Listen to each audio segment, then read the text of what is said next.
Welcome to episode 6. I think this is 6. I hope I'm not wrong. What an idiot! Oh, what a loser! A Fit Brew Friday. I want to change the scenery on you guys today. I know it can't be that exciting seeing a random wall in an office, so at least today we have some weight implement. It's something a little different. Coffee of choice today is a Bang energy drink, heavenly hazelnut, high protein coffee, 1 gram of straight 8 per can, whatever the heck that means. But it's got 20 grams of protein in it, so I can't think of a fitter brew for this week. I'm gonna put this in my new Yeti that Allison got me today. Shout out to Allison for her lovely Christmas present. We're getting the caffeine and we're getting the gains today. I'm excited. So, note for today's episode. I had a couple of really good questions come in. And as I started to kind of write down some notes on how I want to answer them, I realized that I would rather go into more detail on 2 questions than try to fit 3 questions in and kind of cut the first 2 short, because the first 2 are really good. So, the other questions that I got, I will get to you guys. Just because I'm not on today's episode doesn't mean I'm not going to get to them. All I do whenever that happens is just kind of store them off to the side for another episode that I will do later. Getting right into it though. Our first question that I'm going to address today, I love this question. Whenever I got this one, I was so excited because it's something different and something that I'm very passionate about and that I'm a big stickler for in my own training and with my clients here. So, I have a question for this week. As I was deadlifting today, I noticed how weak my grip strength was. Weak to the point that it was inhibiting me from getting 10 full reps of RDLs. I was even using wrist wraps. I switched to an overhand grip because I'm aware that an underhand is hard on the bicep tendon. Yes, it is. Thank you very much. That's great. I love it. People know that. That's fantastic. What are some strategies I can use to increase my grip strength? Thanks in advance. Thumbs up. Oh, you are welcome in advance. And again, I'm so happy you mentioned how the underhand grip on the deadlift bar, for those of you who like to use a switch grip, pulls on the bicep tendon in the shoulder, which crosses over the shoulder joint down into here. That switch grip with heavy weight, it does. It pulls on that joint or on that tendon and can cause some tendonitis and other issues if you do that for a prolonged period of time. So I actually do not let anyone do any kind of lifting, like deadlifting, RDLs, anything like that, with a switch grip. Everyone has to use a double overhand grip. I'm very big on that. It sets you back a little bit in what you can lift, but I'll kind of get to that as we go through here. So, before I answer, I should probably take a drink of this.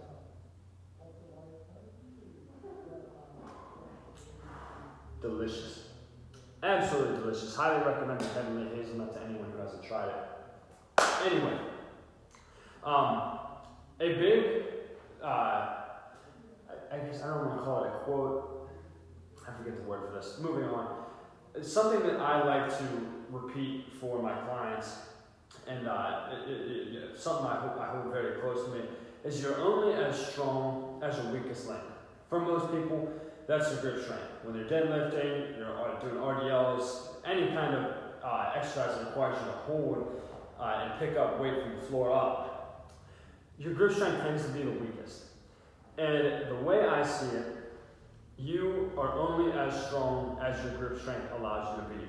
So if your grip strength is stopped, if you can deadlift 400 pounds, but your grip gives out at 200 pounds, you can only deadlift 200 pounds.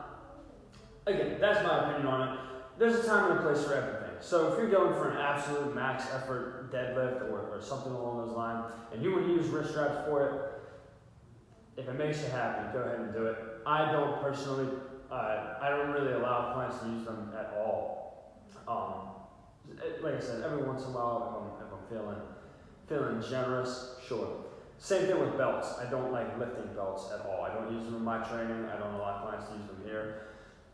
your core, and we'll get to this too, that is the purpose of your body in the musculature through your midsection is to maintain rigidity in your spine or in your torso to protect injury, or protect from injury. And so using a lifting belt to me is just cheating that. Either way, the number one thing, I guess that's kind of making my point. Number one thing I say to people when they're trying to increase their grip strength, don't use accessories. Don't use wrist straps. Don't use those little hook things that grab and hold the weight for you. The only way to strengthen your grip is to hold things and to maintain or squeeze the hell out of stuff and build up those muscles so that they are stronger and more capable of holding.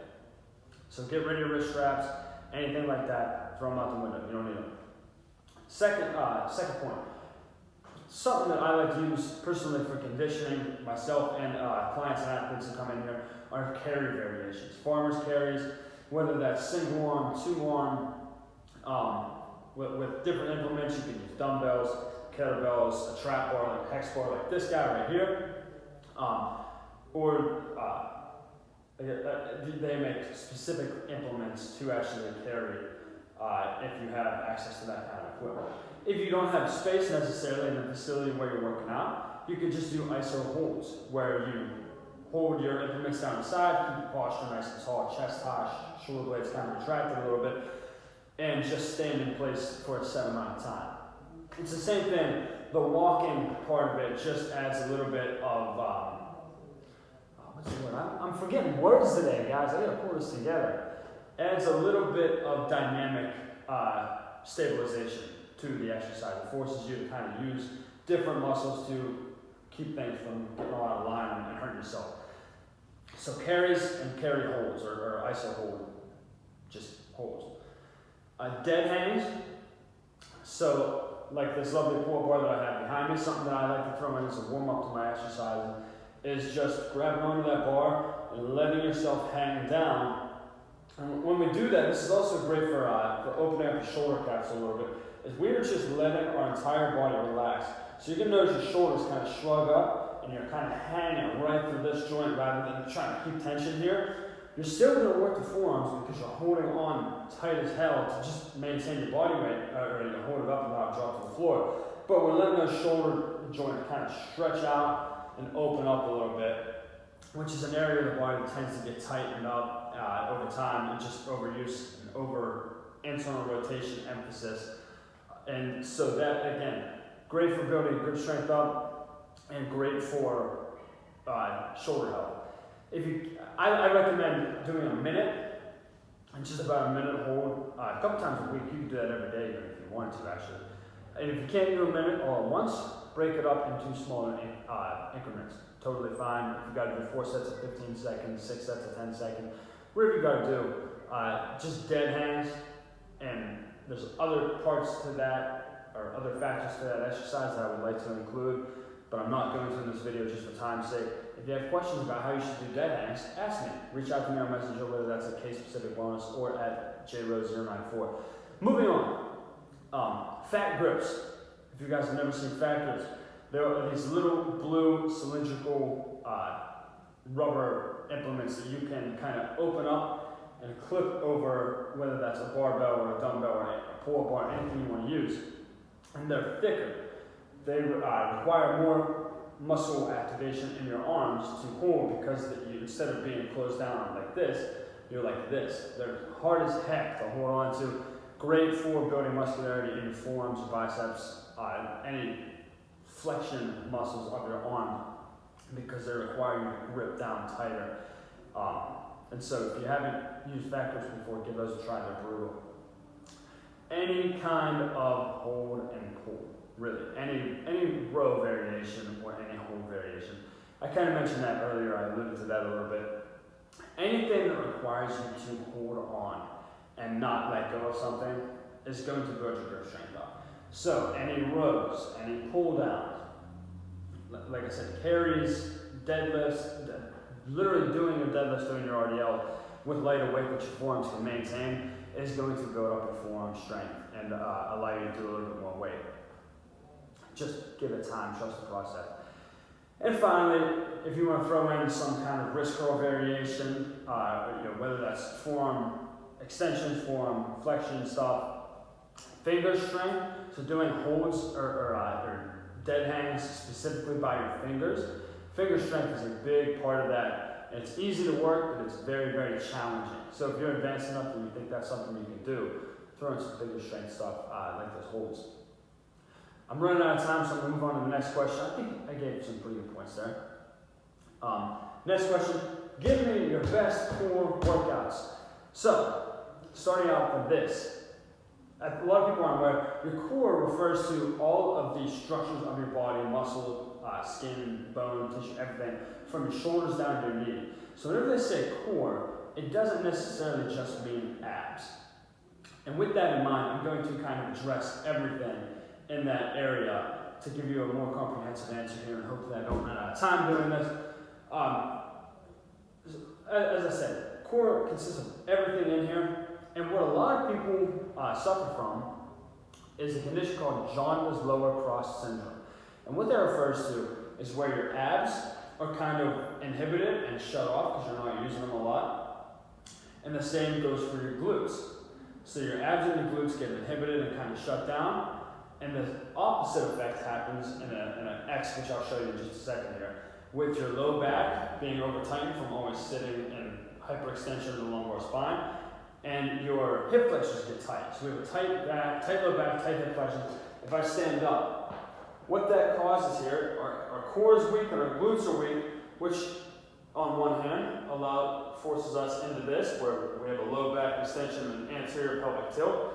When you do that, if you're standing there and you just do that, you can feel your low back tighten up. The same goes for your hip flexors, which are a muscle that crosses over from your low back to the front of your thighs, and it pulls your hips, the front of your hips forward. So you stand here with the Instagram butt, which looks great in Instagram, but is terrible for your low back. Like I said, just standing there, I can feel that tighten up in my low back. Does not feel good.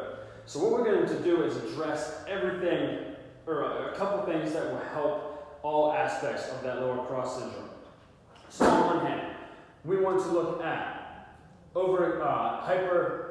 anti-extension core exercises. So you're looking at your planks, your dead bugs, exercises that force you to use your abs to pull your ribs towards your hips and flatten that arch in your low back. We want to be able to go from here to here using the strength in our core. At the same time, I don't know why I stand. Let's go back over here because I'm going to show you guys more exercises. Exercises that do that. Planks, dead bugs. If you don't know what a dead bug is, again, reach out to me and ask me. Those are the kind of exercises, anti-extension, that force us to use our core or our abs to get into that healthy spine position. At the same time, we want to strengthen and activate our glutes, hip bridges, whether that's body weight, weighted, whatever you want to do, or just body weight activation exercises, which are a little bit different. Bridges are a big one, and any kind of hip extension type exercise. This is going to get your butt muscles fired up. And again, when these muscles fire up, they pull the backs of the hips down and give you a little bit more strength through here, which takes that low back arch and flattens it out just the same. Along with those, you have just stretching for your hip flexions. Whenever you stretch those muscles out, again, it allows that front of your pelvis to kind of roll back and let that low back kind of relax a little bit and get in a healthier position. That's something that happens to a lot of people because most people are sedentary and they sit like I am right now all day, and that stuff just gets all tightened up and unhealthy and painful. Well guys, I am out of time. I hope that wasn't as clean as I wanted to be, but I think you guys kind of got the idea. Make sure you submit your questions for next week. I have a couple special guests coming for the end of the year here, and so it's going to be a good way to finish out 2019 Fit Brew Friday. You guys have a great day and a great weekend. I love you all, and thank you again for making another Fit Brew Friday a fantastic and informative video.